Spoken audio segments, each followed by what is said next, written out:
Friday morning, and boy, am I glad it's Friday. Welcome to another Stephen King related video. As you see Creepshow right there, you know this is Stephen King related now. But sooner or later, the dead catch up. You heard me right. Today I'm going to review Heart-Shaped Box by Joe Hill. Now, if you don't know who Joe Hill is, of course he's Stephen King's son. That's why this is a King-related video. But I finally finished this last night, and I was like blown away by it. It had so many horror tropes to it.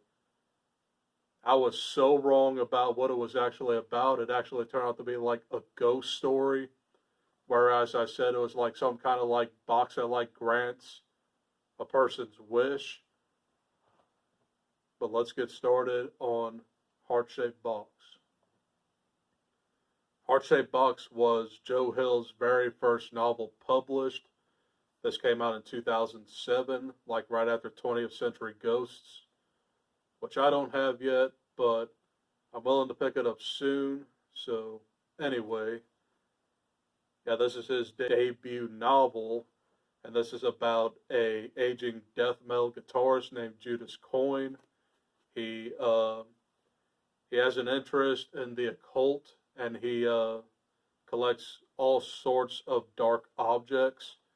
It says here that he collected Cookbook for Cannibals, a used hangman's noose, and a snuff film. So this dude is definitely into dark stuff, but in the very beginning of the novel, he comes across what's called a heart-shaped box.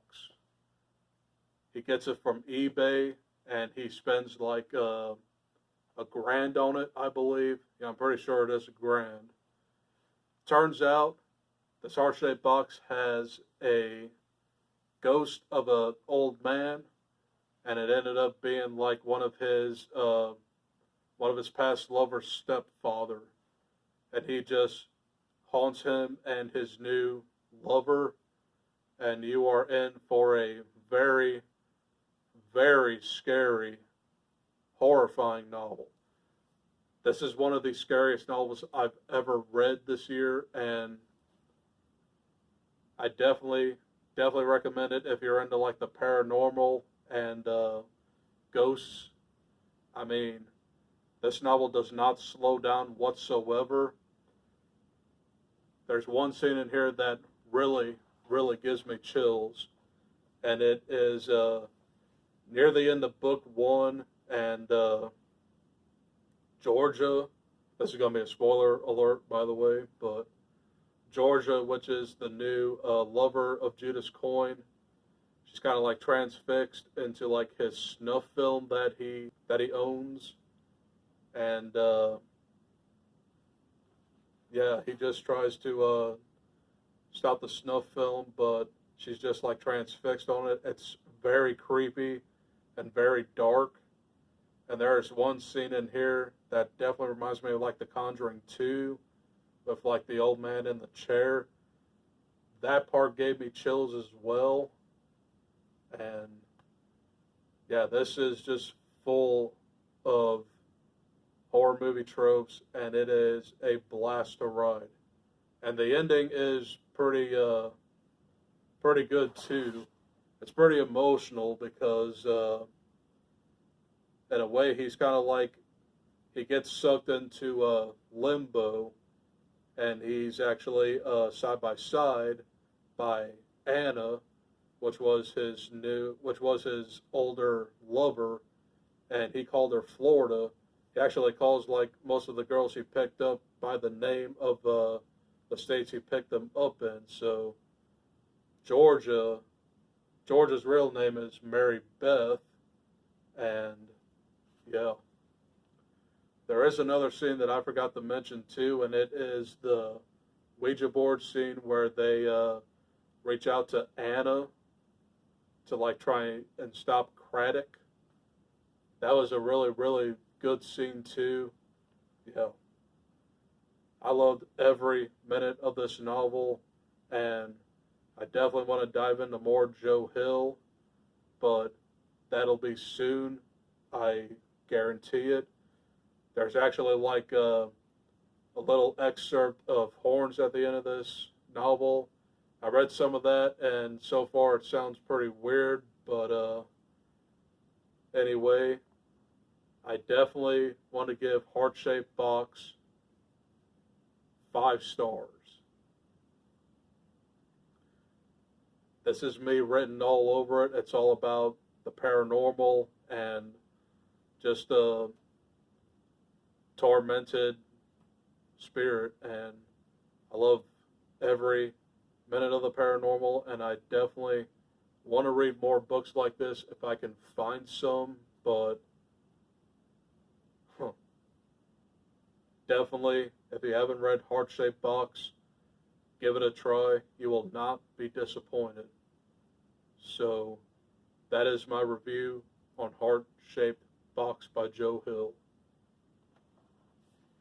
And speaking of horns, I actually got back from Barnes & Noble like not even 10 minutes ago. Look what Uncle Mike found.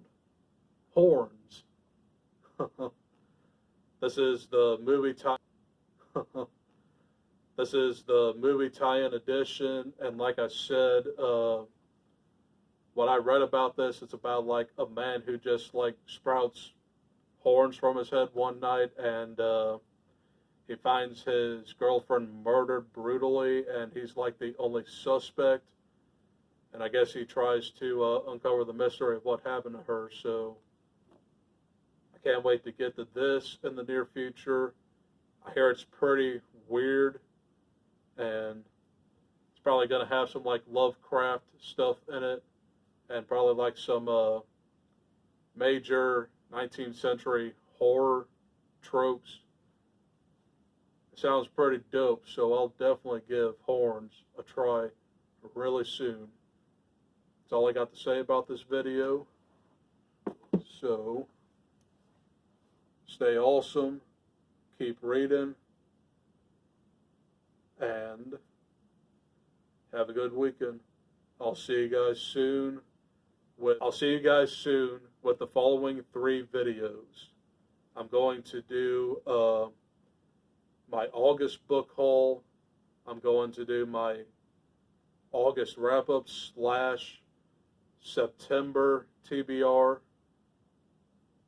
And then I will see how well I do with the Summerween reading rush. So look out for those videos, and I'll see you guys later. Bye.